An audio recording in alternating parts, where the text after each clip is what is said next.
Welcome back to the Mackem in the Middle podcast. First game of the season has been played, and as many of you are aware, did end in a 2-1 defeat at home to recently promoted Ipswich Town. We'll get into what happened during the game. There's quite a bit to talk about. Obviously, transfer window's still open, so there's a bit of debate and rumours flying around in regards to that. And, you know, I was hoping to start this podcast, John, by saying, our football's back, what a time to be back.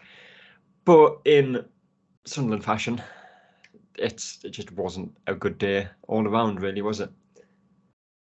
No, it was a bit of a frustrating one. There's probably quite a few frustrating things to pick out. You can start with the positives. Obviously, football is back, and the stadium was now on full.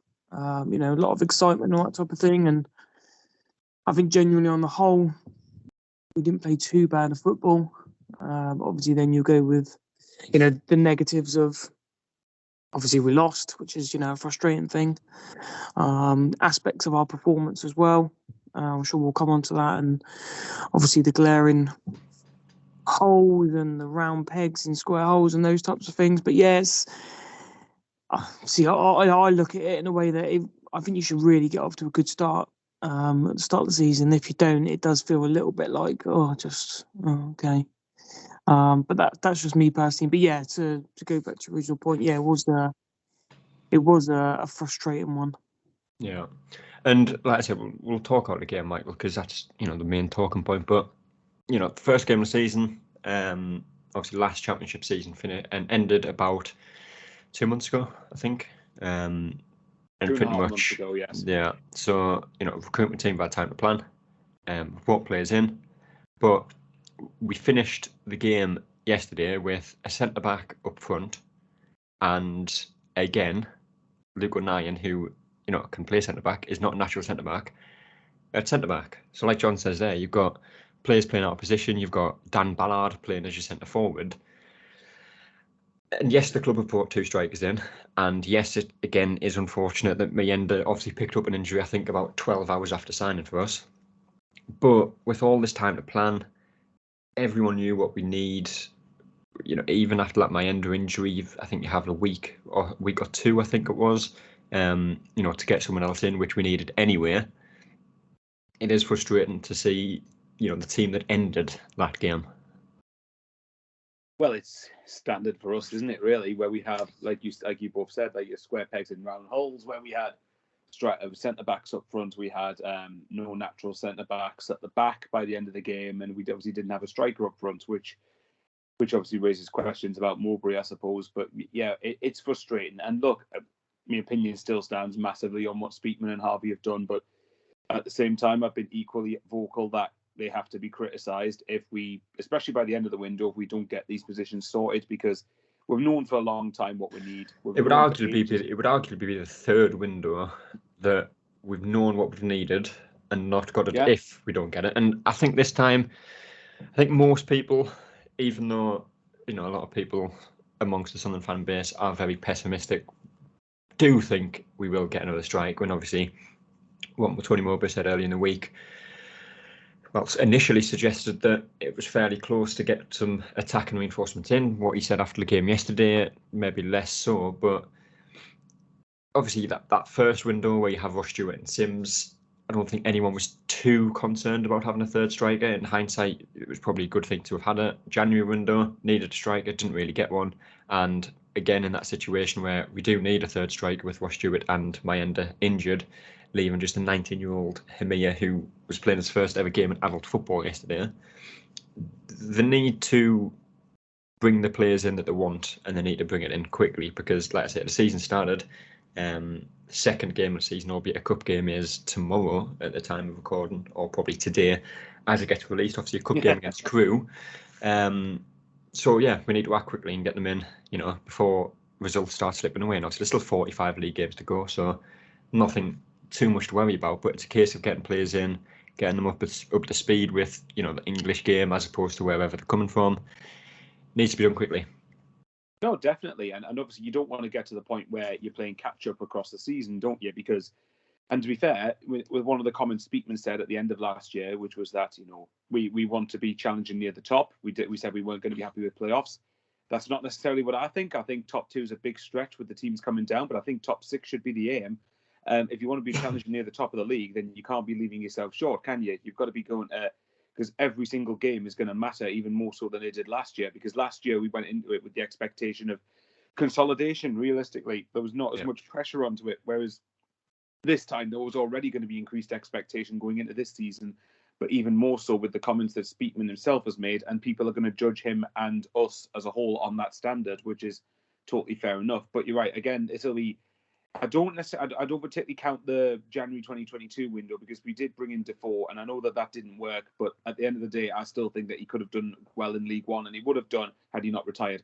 But the point is, this is the third window. If we don't get the positions sorted, like as in, and for me, we need a number 10, we need a striker, another winger. Now Lahaji's gone, and for me, I personally wouldn't mind a more experienced, deeper midfielder. However, even if you don't get at least a striker, number 10, and a winger, if you don't get those positions sorted by the end of this window, that's what, the third window now since we've got promoted from League One. And if we're left short, then, you know, come on, that even as someone who's a big fan of Speakman, that isn't good enough. You can't be leaving yourself short over the next 40 odd games. As you said, new signings come in, have to take time to bed in, and before you know it, we could be playing catch up. But it is what it is. We've got 3 weeks left of the window, I think. So let's just see if we can actually get the players that we need. Yeah, and we'll get on. I still think we've been left short anyway. You know, if we've got him here playing up front, and obviously he can't last 90 minutes in that physical game. And I think if you have Meander there, who is fit, I don't think Mowbray's going to play him as an 18-year-old. He's just not going to do it. Then we go to Tuesday's game, and are we going to get a striker from before Saturday who can be ready to play? I'm not so sure. So then you've got to protect Hamir again, which means you can't play with a striker against, all right, a League One or League Two side, whatever his crew are in. So already we're going to have to play again without a striker tomorrow night. So we're still leaving ourselves massively short. Yeah. I said we'll get on the game before, but based on last season, John, is it at the club? I don't know the best way to put this without it sounding not right, but is Sunderland finishing so highly last season somewhat detrimental to this season and any seasons after? Because if we don't finish top 6 this season, we've gone backwards, essentially. You can look at the league and say it's got stronger. Obviously, the teams that got relegated have, at this point, kept a lot of the players that you probably wouldn't have expected them to. Whether they'll still be here at the end of the window or not is obviously yet to be seen. But if Sunderland don't finish top 6, it is a step backwards. And as a club, especially where Sunderland have come from, obviously relegation from the Premier League, relegation from the Championship, multiple seasons in League One, then got promoted, you want to see progression. And if we don't finish top 6, or essentially if we don't finish top 5 now, we haven't actually progressed. No, exactly. And, you know, we'd probably say in our 5-year plan, we are massively ahead of schedule. But then I think your plans then have to change. You know, I think obviously we overachieved personally, I think, from the perspective of the club, not expecting us to get into the playoffs. Speakman then can't come out in the summer and say, right, well, we're targeting promotion and the top 2. I think he did actually say something like that, and then maybe not then provide Tony Mowbray with the players to suit that. Are we going to get you can't make that claim and not back it up, can't you?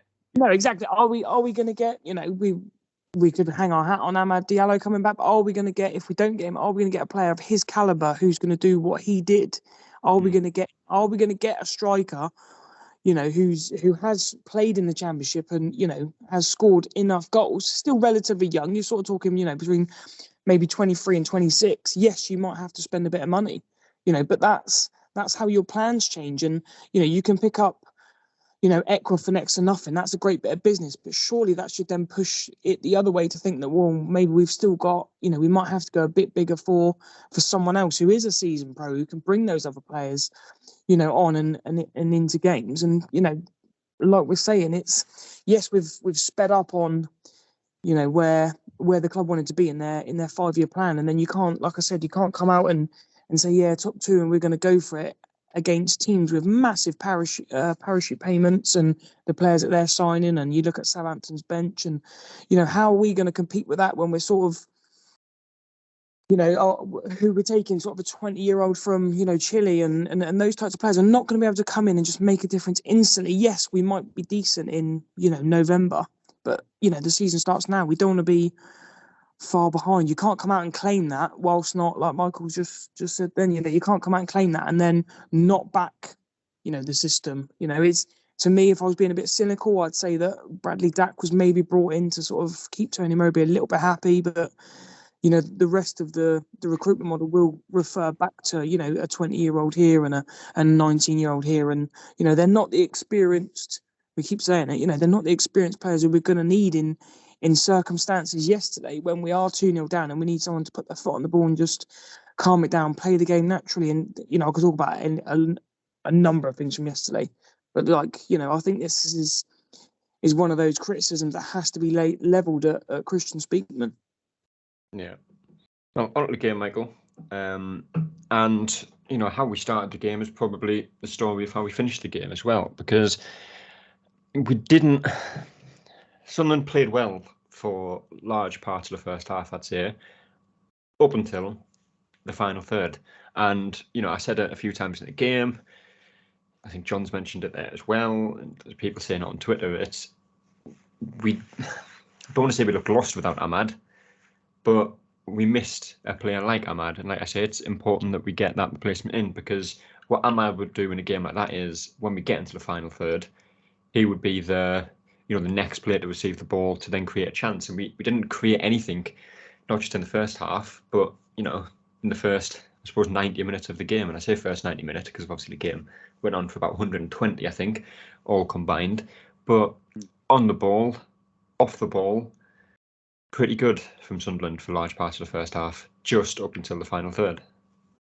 That's pretty much what I've been saying since the game finished, that we got into the final third and then we just seemed to not know what to do. We looked a bit clueless. We looked lost. And I would say you could argue looking lost without an Ahmad type of player is probably pretty accurate, actually. I think that, look, Job, for example, Job Bellingham, I thought did well enough. I thought he did all right, but you can definitely tell he's not the same player as Ahmad. And as harsh as that's going to sound, that's going to be the comparison people are going to make, unfortunately. To be fair, when we say we didn't create anything, we did. We created that chance where Ekwa had the shot outside the box and Job somehow doesn't score a rebound. So really we should have scored. We should have been 1-0 up.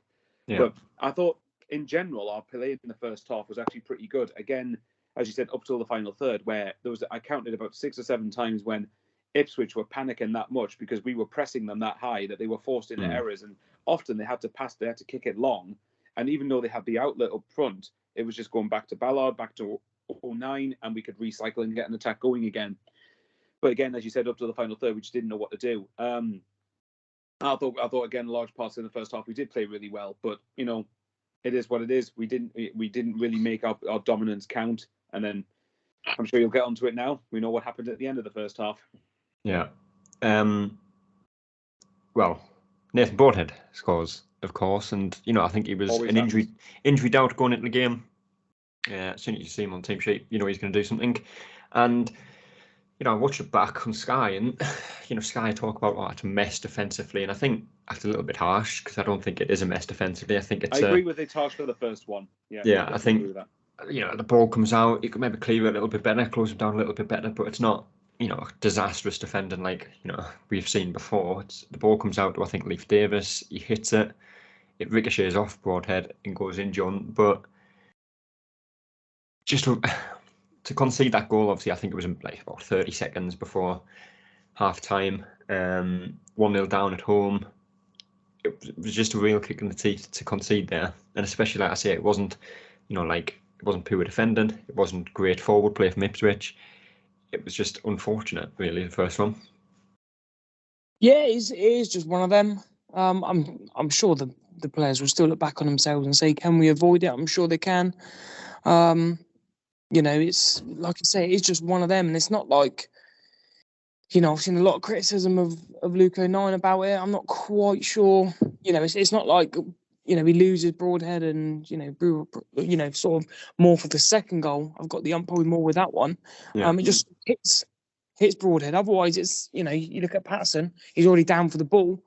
And it's, you know, it's an easy catch and we go 0-0 and it's, you know, maybe it is totally a different story, I think, because then you know, he gets him in at half time and says, right, you played okay, but up it, you know, they still have to sit in like they were anyway, you know, and still have to take the risk if they want to. But yeah, it was just the worst time to concede, and unfortunately that's football. Could you maybe see that being a bit of naivety for such a young team? Maybe, you know, maybe or just it's just one of them things, and it's how you react to those situations. Yeah, no, so that goes in, and it's 1-0 down at the break. Come out second half, and you know, I think for large parts of the second half, Michael Sunderland was shocking, really, to be honest. And you know, we talk about how bad a time it is to concede just before half time. We then go and concede 8 minutes after half time, and unlike the first one where you can say it's unfortunate, there's not too much Sunderland can do about it. Like I say, there's a few areas you can look at and think we could have done that better, or we should have done that better. But the second goal is just very, very poor. And, you know, O'Nien, I thought he was fairly solid in that first half. Gets caught out in the second half for this goal. Nathan Broadhead again gets the assist for this one, doing exactly what we couldn't do in the first half, which is finding that, you know, final pass, receiving the ball in the final third and doing something with it. He plays it through to George Hurst, who has acres of space in behind, finishes past Patterson. And like I posted on Twitter, that's his 42nd appearance in the Championship. And it's the first time he scored a Championship goal. Former player scores against us. Another player in his 42nd, I think he said, Championship appearance scores his first goal. It's just a Sunderland way. Absolutely. The second goal, as you guys probably know, I mean, I won't bore you as how much I go on about clean sheets, but all I'll say is, again, I think people need to wake up and start realising how big they actually are. The second goal, I mean, to be fair, it's a good through ball from Broadhead, but it's one where how that through ball is undoing our defence completely, I don't know, because there was nobody in front of him to try and challenge to intercept that. But again, that might be being hypercritical. But then 09 lets Hurst run ahead of him.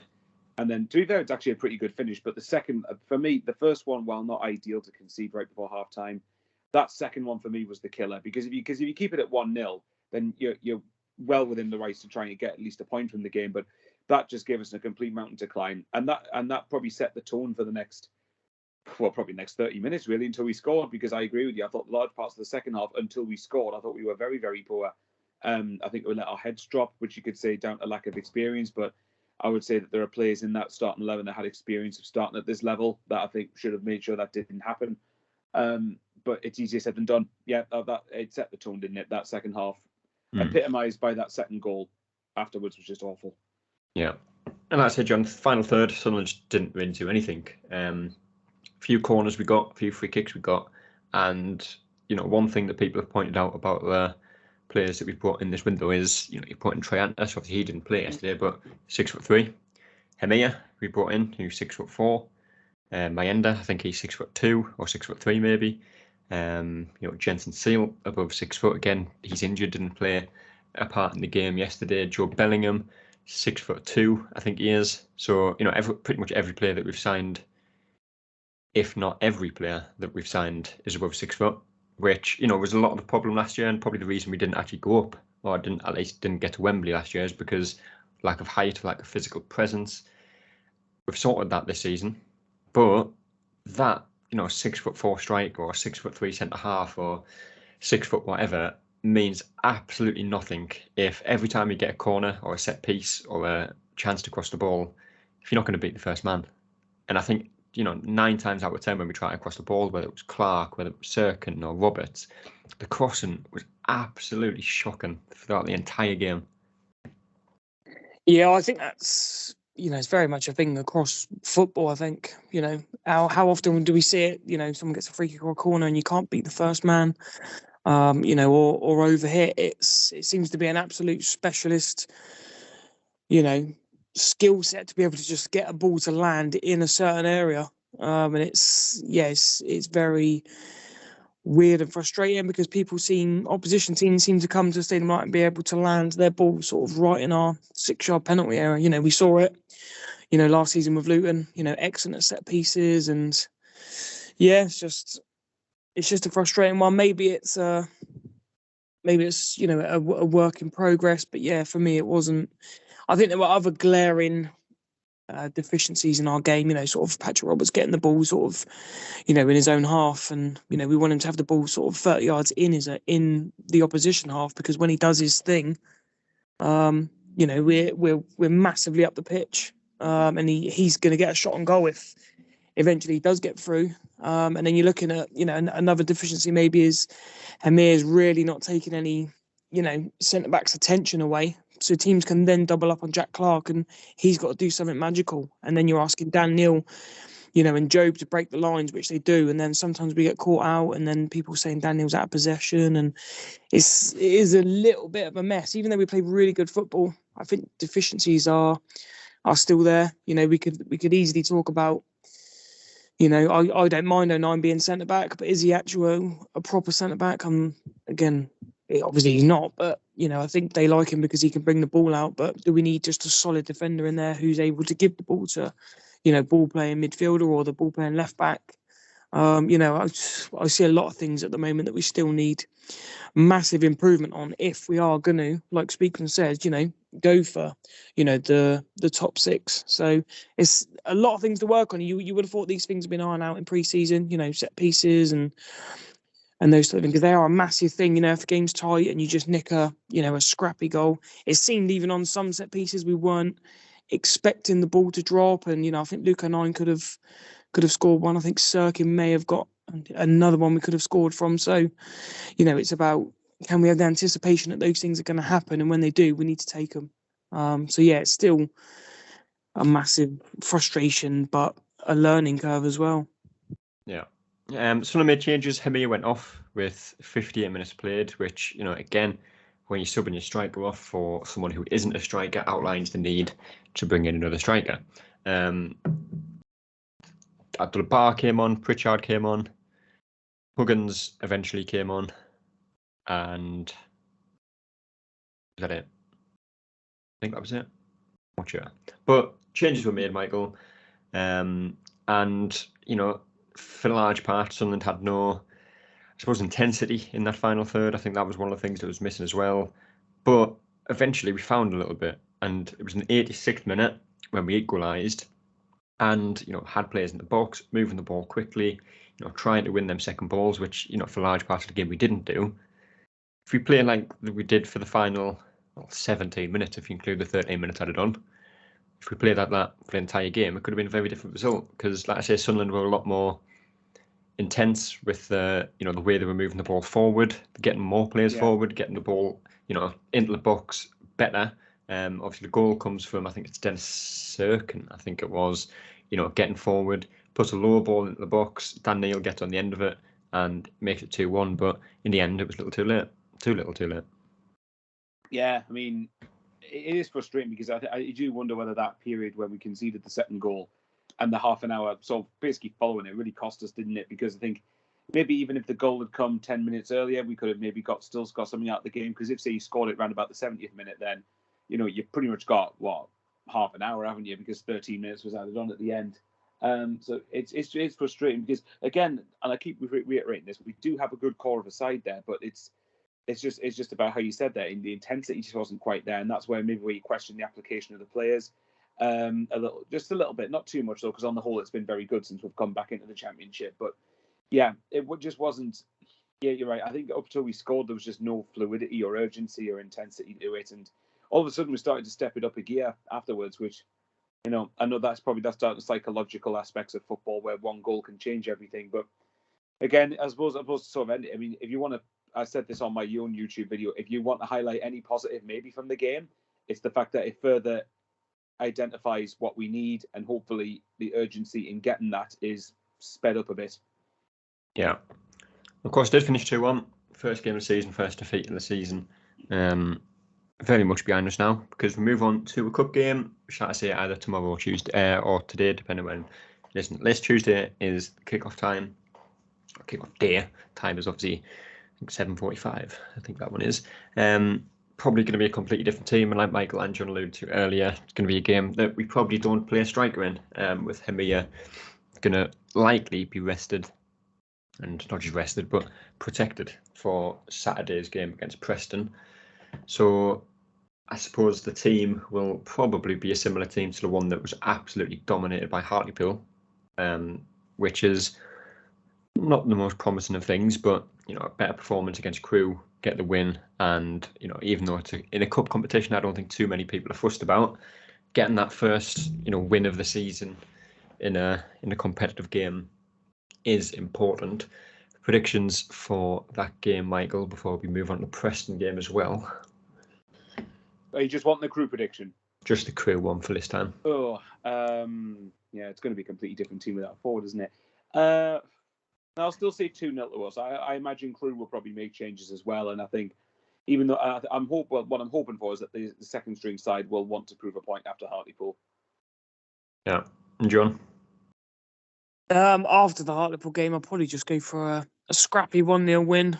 Not pretty, not fluid in any way, but yeah, in fairness, our reserve team should be able to, in a competitive game, go and win against a lower opposition. So yeah, hopefully just a 1-0 win. Yeah, and the next league game is Preston away on the Saturday. Game which was obviously a very exciting one come last season. It was the win that secured Sunderland playoffs in dramatic fashion. Obviously, Blackburn losing on the final day as well. So a repeat of that kind of result would be very nice. Whether there's new players in for that game, it's obviously yet to be seen. But presuming that there isn't going to be, Michael, and it's probably going to be a similar starting 11 to the team that faced Ipswich yesterday. What are your predictions for that game against Preston? Weirdly enough, I'm probably more confident of beating Preston because we didn't beat Ipswich, which I know makes absolutely no sense. I'll go for us to nick it 2-1, but I think I would want to reiterate this. I think if the standard's going to be that we want to be in the top 6 at least, then the next 2 games for me in the league are Preston and Rotherham. And really, I don't care what people can say, whatever we want about the deficiencies we've got. We should be better than both of those. And any less than 6 points for me, I'll be very unhappy with. Yeah, John? Yeah, I'll just take a win. Probably another scrappy 1-0, hopefully, and let's get aboard the clean sheet train. Yeah. Thank the Lord, someone else is recognising it. Hopefully so. But that game is, the Crewe game's on Tuesday, Preston game on Saturday. We'll get a preview out for that Preston game at some point during the week, and of course, reaction to that Preston game as well a day or two after it happens. But until then, we'll see you there. That's all, folks.